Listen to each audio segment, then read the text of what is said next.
امت کو اللہ نے یہ فضیلت بخشی ہے کہ انہوں نے اپنی کتاب کی حفاظت کی ہے، اور اس کی ابتدا اللہ نے سورہ فاتحہ سے فرمائی ہے۔ تو سورہ فاتحہ جبریل لے کر نہیں آئے، جبریل آپ کے پاس بیٹھے تھے، تو ایک دھماکہ ہوا، تو آپ نے فرمایا یہ کیا دھماکہ ہے؟ کہ یا رسول اللہ آج ایک دروازہ کھلا ہے جو پہلے کبھی نہیں کھلا، اور آج ایک فرشتہ آ رہا ہے جو آج تک زمین پہ نہیں آیا، اور ایک کلام لے کر آ رہا ہے جو آج تک کسی نبی پر نہیں آیا۔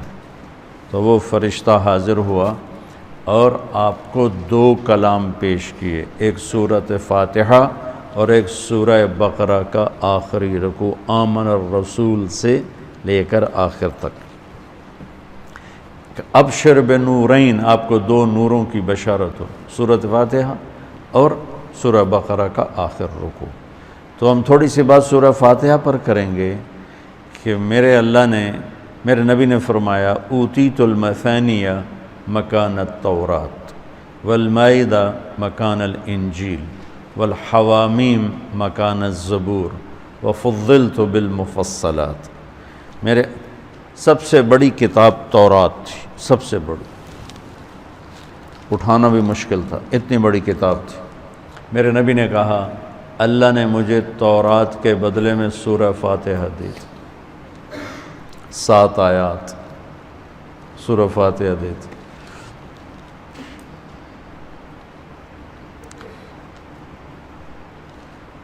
اور انجیل کے بدلے مجھے اللہ تعالیٰ نے سورہ مائدہ دے دی، انجیل سورہ مائدہ۔ حوامیم یعنی حامیم سے 7 سورتیں شروع ہوتی ہیں، 26ویں پارے سے وہ 25ویں پارے سے 24ویں پارے سے وہ شروع ہوتی ہیں اور 28ویں تک غالباً جاتی ہیں، 7 صورتیں کٹھی، حامیم حامیم حامیم حامیم۔ سورہ فاتحہ امام رازی رحمۃ اللہ علیہ ایک دفعہ اپنے خطبہ میں فرمانے لگے کہ اس سے 10,000 مسائل نکلتے ہیں، تو بعض لوگوں نے ان کا مذاق اڑایا۔ وہ مذاق اڑانا تفسیر رازی کا سبب بنا، تفسیر کبیر کا، کہ فرمایا کہ جب انہوں نے میرا مذاق اڑایا تو میں نے اللہ کا نام لے کر قلم اٹھایا اور میں نے لکھنا شروع کیا۔ پہلی جلد سورہ فاتحہ پر ہے اور 10,000 مسائل اس بندے نے نکال کے پیش کیے ہیں امت کو۔ کبھی موقع ملے تو آپ پڑھ لینا۔ اور حضرت علی کا فرمان ہے امام المتقین، اگر میں سورہ فاتحہ کی تفسیر کروں، سورۃ فاتحہ کی تفسیر لکھواؤں تو 70 اونٹوں پہ لادی جائے گی، 70 اونٹوں پہ۔ اور یہ خالی دعویٰ نہیں تھا، ایک حدیث اور سنو۔ ایک دفعہ عشاء کی نماز پڑھا کے تشریف فرما ہوئے اور فرمایا آؤ آج میں تمہیں سورہ فاتحہ کی تفسیر سناؤں۔ تو شروع کرتے ہیں بسم اللہ سے، اور بسم اللہ کی با سے شروع کرتے ہیں۔ عربی میں تو حروف کا بھی مطلب ہوتا ہے نا، با کا مطلب بیان کرنا شروع کیا اور فجر کی اذان ہو گئی، با چل رہی تھی۔ سبحان اللہ۔ تم نے تو شاید وہ کتاب دیکھی نہیں، وہ شرح میت عامل الباء للالصاق مررت بزید، ہمیں تو بس اتنا ہی آتا ہے۔ یا حرف جر ہے، باؤ تاؤ کاف و لام و واؤ منز و مزخلا رب حاش من عدا حتی، کیا ہے حتی الہ، وہ جو نحمیر زبانی یاد کی تھی۔ تو سورۃ فاتحہ سارے آسمانی کلاموں کا، جتنے آسمان سے کلام اترے، کتابیں اتریں، اس کا خلاصہ ہے قرآن، اور قرآن کا خلاصہ ہے سورۃ فاتحہ، اور سورۃ فاتحہ کا خلاصہ ہے ایاک نعبد و ایاک نستعین۔ ایک اور طرح، سارے آسمانی کلاموں کا سردار ہے قرآن، اور قرآن کا سردار ہے سورۃ بقرہ، اور سورۃ بقرہ کا سردار ہے آیت الکرسی، اللہ لا الہ الا ہو۔ تو آسمانی علوم کا خلاصہ قرآن، اور قرآن کا خلاصہ سورۃ فاتحہ، اور سورۃ فاتحہ کا خلاصہ ایاک نعبد و ایاک نستعین۔ یا اللہ صرف تیری بندگی، یا اللہ صرف تجھ سے مدد، ایاک سارے طرفوں سے،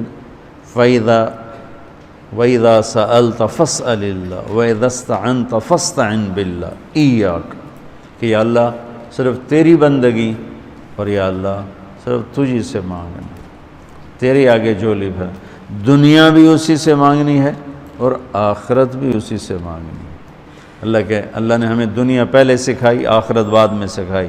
ربنا آتنا فی الدنیا حسنۃ وفی الآخرۃ حسنۃ وقنا عذاب النار۔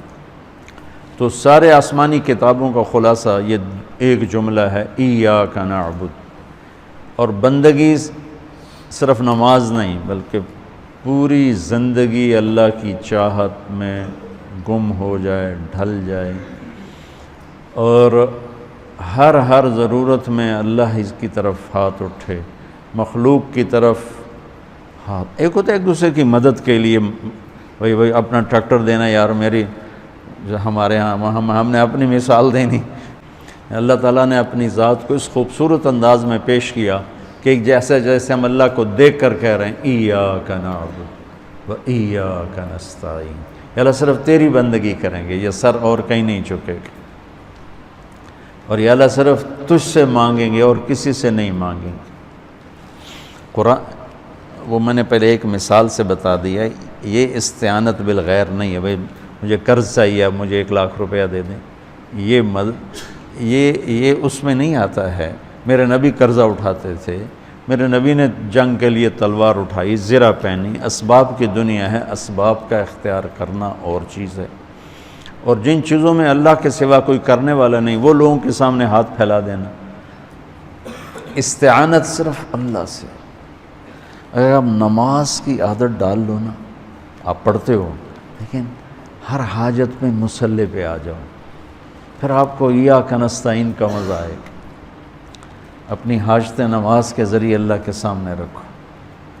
ایک بدو طواف کر رہا تھا، یا اللہ تجھے پتہ ہے نا میں بھی بھوکا ہوں اور میری اونٹنی بھی بھوکی ہے، اور مجھے کھانے کو میرے بچے بھی بھوکے اور میں بھی بھوکا۔ ایک آدمی ساتھ سن رہا تھا، تو اس نے جلدی سے اپنے تھیلی نکالی درہموں کی، کہ میرے بھائی قبول فرما، کا پیچھے ہٹ۔ تو اس سے لینا ہوتا تو اس کے گھر میں آتا، جس کے گھر آیا ہوں اسی سے لینا، چل مجھے نہیں چاہیے۔ وہ طواف سے فارغ ہوا ہے تو اعلان ہوا فلاں ابن و فلاں کہاں ہے؟ تو یہ خود تھے، کہا جی میں ہوں۔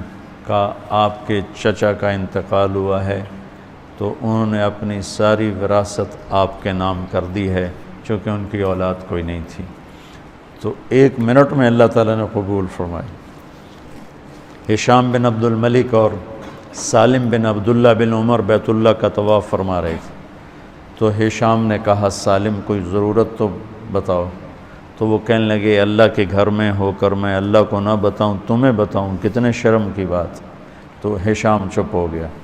ہشام بادشاہ تھا بنو امیہ کا۔ تو جب دونوں باہر نکلے تو ہشام نے کہا اچھا اب تو بولیے، کوئی ضرورت بتائیں۔ تو سالم بن عبداللہ بن عمر، حضرت عمر کے پوتے، کہنے لگے کیا بتاؤں، دنیا کی یا آخرت کی؟ وہ کہنے لگا دنیا کی بتاؤ، آخرت کی میں کیا پوری کروں گا؟ تو وہ کہنے لگے دنیا تو کبھی اللہ سے نہیں مانگی، تجھ سے کیا مانگا؟ ما سألت من یملکھا فکیف من لا یملکھا۔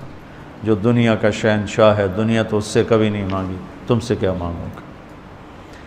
تو میرے عزیزو، سارے قرآن کا خلاصہ یہ 2 لفظ ہیں، ایاک نعبد۔ امت اللہ کے سامنے سر جھکا دے، ہر حرام چھوڑ دے، ہر حلال پہ آ جائے۔ بندگی صرف نماز نہیں ہے، بازار کی بندگی کیا ہے؟ سچائی، ناپ تول کا پورا ہونا، وعدے کو وفا کرنا، کھوٹ ملاوٹ سے بچنا، یہ بازار کی عبادت ہے۔